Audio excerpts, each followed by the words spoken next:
दोस्तों आज मार्केट में कई सारी पिज्जा कंपनीज मौजूद हैं, लेकिन जब बात आती है अफोर्डेबिलिटी की तो डोमिनोज पिज्जा का नाम टॉप पर आता है। आज डोमिनोज पिज्जा 90 से ज्यादा देशों में अवेलेबल है और अगर बात करें इंडिया की तो ये पिज्जा मार्केट के करीब 70% हिस्से को कैप्चर किया हुआ है। अब दोस्तों पिज्जा कोई ऐसी चीज तो है नहीं जिसे डोमिनोज के अलावा और कोई बना ही नहीं सकता। इनफैक्ट इंडिया में आज हर एक गली और नुक्कड़ पर छोटे छोटे पिज्जा शॉप दिखी जाते हैं। ऐसे में सवाल ये आता है कि आखिर डोमिनोज में ऐसी क्या खास बात है कि कोई भी लोकल या इंटरनेशनल ब्रांड इसको बीट नहीं कर पा रहा। इसके साथ दोस्तों एक समय ऐसा भी था जब डोमिनोज के 2 एम्प्लॉयज की गंदी हरकत की वजह से लोग डोमिनोज पिज्जा का नाम भी नहीं सुनना चाहते थे और ये कंपनी कंगाली के कगार पर पहुंच गई थी। लेकिन डोमिनोज ने अपनी मार्केटिंग स्ट्रेटजीज के दम पर इस मुश्किल से भी बाहर निकल गया और आज के इस वीडियो में हम डोमिनोज की उन्हीं कमाल की स्ट्रेटजीज को जानने वाले हैं। तो चलिए वीडियो को शुरू करते हैं। तो दोस्तों सबसे पहले बात करते हैं कि डोमिनोज की शुरुआत कब और कैसे हुई थी। दोस्तों ये बात है साल 1960 की, जब अमेरिका के रहने वाले 2 भाई टॉम और जेम्स ने मिलकर एक छोटा सा पिज्जा शॉप खरीदा। दोस्तों उन्होंने इस पिज्जा शॉप को डोमिनिक डिवार्टी नाम के व्यक्ति से खरीदा था और आगे हम आपको बताएंगे कि कैसे इस नाम से इन्फ्लुएंस होकर इस शॉप का नाम डोमिनोज पड़ा था। दोस्तों दोनों भाइयों ने तय किया था कि वो अपने इस बिजनेस के आधे काम को आपस में बांट लेंगे, लेकिन जेम्स उस समय एक फुल टाइम पोस्टमैन की जॉब करते थे, इसलिए थोड़े समय बाद उनके लिए बिजनेस और जॉब एक साथ संभालना मुश्किल हो गया। और आपको जानकर हैरानी होगी कि उन्होंने सिर्फ उस जॉब की खातिर एक कार के बदले में टॉम को अपनी पूरी हिस्सेदारी दे दी। इस तरह दोस्तों अब बिजनेस की पूरी ऑनरशिप अकेले टॉम पर आ गई। अब टॉम चाहते थे कि वो इस बिजनेस को इसके पुराने नाम डोमिनिक्स पिज्जा से ही रन करें, लेकिन डोमिनिक डिवार्टी ने उन्हें ऐसा करने नहीं दिया। फिर एक दिन टॉम के एक एम्प्लॉय के कहने पर उन्होंने इससे मिलता जुलता नाम डोमिनोज पिज्जा रख दिया। दोस्तों डोमिनोज के पिज्जा लोगों को शुरुआत से ही पसंद आ रहे थे और इसलिए इस कंपनी की ग्रोथ भी बहुत तेजी से हो रही थी। शुरुआत के 23 साल तक टॉम ने अपने बिजनेस को सिर्फ अमेरिका के अंदर रखा, लेकिन साल 1983 में कनाडा के अंदर, उसके बाद 1985 में यूनाइटेड किंगडम व जापान और फिर देखते ही देखते सिर्फ कुछ ही सालों में डोमिनोज पूरी दुनिया में फैल गया। दोस्तों दूसरी कंपनीज की तरह डोमिनोज भी समय के साथ लगातार ग्रो करती रही, लेकिन 2000 डेकेड्स डोमिनोज का सबसे मुश्किल दौर रहा और ये वो समय था जब अमेरिका में डोमिनोज पिज्जा का कोई नाम भी नहीं सुनना चाहता था। इसके पीछे दोस्तों 3 रीजंस थे। पहला ये कि वो पिज्जा की उन्हीं पुरानी रेसिपीज को यूज कर रहा था जिससे वो 1960 के दौरान पिज्जा बनाया करता था।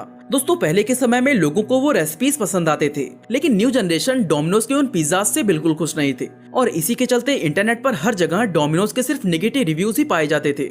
इसके अलावा साल 2008 में आए फाइनेंशियल क्राइसिस ने भी डोमिनोज को बहुत नुकसान पहुंचाया, क्योंकि इसकी वजह से डोमिनोज का स्टॉक प्राइस बुरी तरह क्रैश होकर 92% डाउन चला गया था। अब दोस्तों डोमिनोज के ये प्रॉब्लम्स खत्म भी नहीं हुए थे कि तभी इंटरनेट पर एक वीडियो वायरल हो गई जिसमें डोमिनोज के 2 एम्प्लॉइज बेहद गंदी तरीके से पिज्जा बनाते हुए दिखाई दे रहे थे। ये दोनों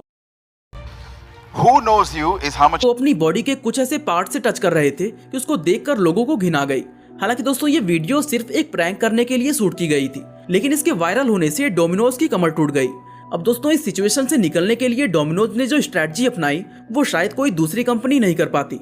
दरअसल डोमिनोज के सीईओ पैट्रिक डॉयल ने लोगों के खराब रिव्यूज को इग्नोर नहीं किया, बल्कि लोगों के सामने आकर पहले तो अपनी गलती को पूरी तरह एक्सेप्ट किया और फिर उन गलतियों को सुधारने का काम शुरू कर दिया।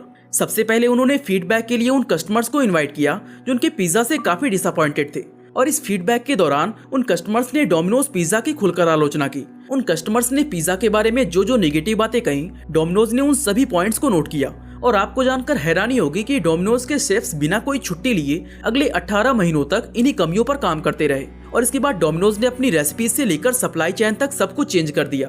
दोस्तों एक मल्टीनेशनल कंपनी में इतना बड़ा बदलाव करना कोई आसान काम नहीं था, लेकिन डोमिनोज ने इस काम को भी सिर्फ 18 महीने में करके दिखाया।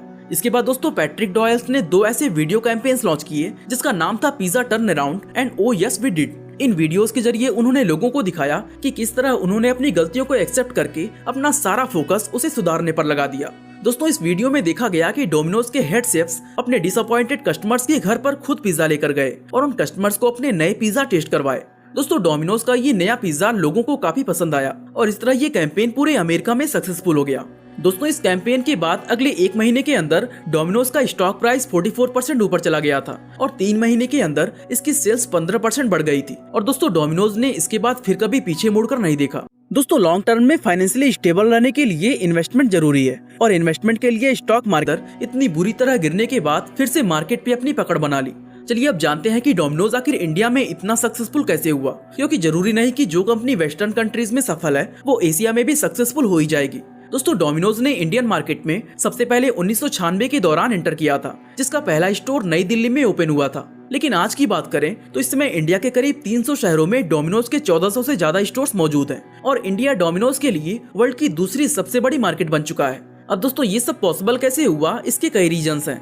भारत के अंदर डोमिनोज के सक्सेस का पहला रीजन ये था कि उसने हम इंडियन के टेस्ट को बहुत अच्छी तरह पहचान लिया था। दरअसल डोमिनोज को ये पता चला कि भारत के लोग खाने में बिल्कुल डिफरेंट स्पाइसेस का यूज करते हैं और उसे शुरुआत में ही ये समझ आ गया कि इंडियन मार्केट में उसके अमेरिकन रेसिपीज वाले पिज्जाज नहीं चलने वाले और इस तरह ये लोकल और वेस्टर्न टेस्ट का एक परफेक्ट बैलेंस बनाने में कामयाब हो गए।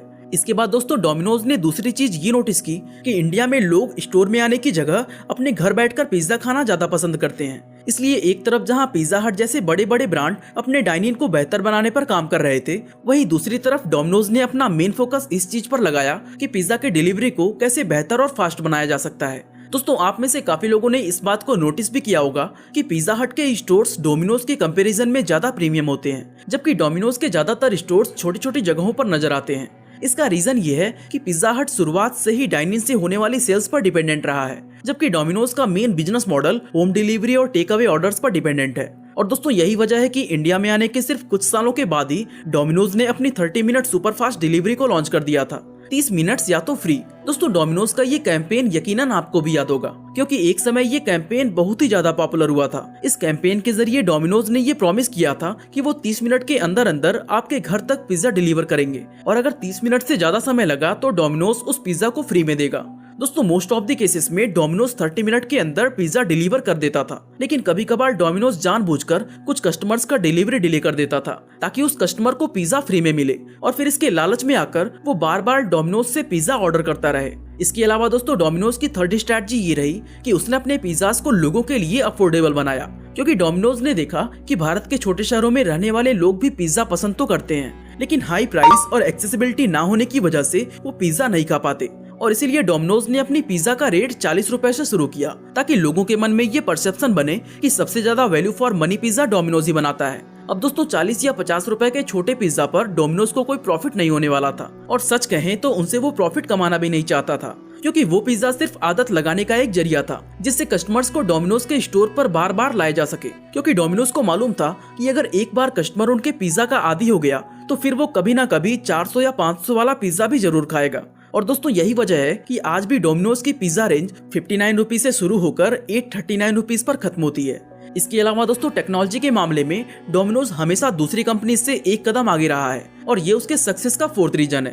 दोस्तों आपको जानकर हैरानी होगी कि इंडिया में ज्यादातर लोग जब इंटरनेट का नाम भी नहीं सुने थे तब डोमिनोज ने टेलीफोन कॉल्स के जरिए ऑर्डर लेना शुरू कर दिया था और स्विगी व जोमेटो के आने से करीब 15 साल पहले डोमिनोज लोगों को 30 मिनट का पिज्जा डिलीवरी ऑफर कर रहा था। साथ ही अपनी ऐप और मोबाइल ऑर्डरिंग सिस्टम को भी सबसे पहले डोमिनोज ने ही लॉन्च किया था। इस तरह दोस्तों टेक्नोलॉजी से जुड़े हर एक फील्ड में सबसे पहले आने का डोमिनोज को बहुत बड़ा बेनिफिट हुआ। बाकी दोस्तों आज के लिए बस इतना ही। आपका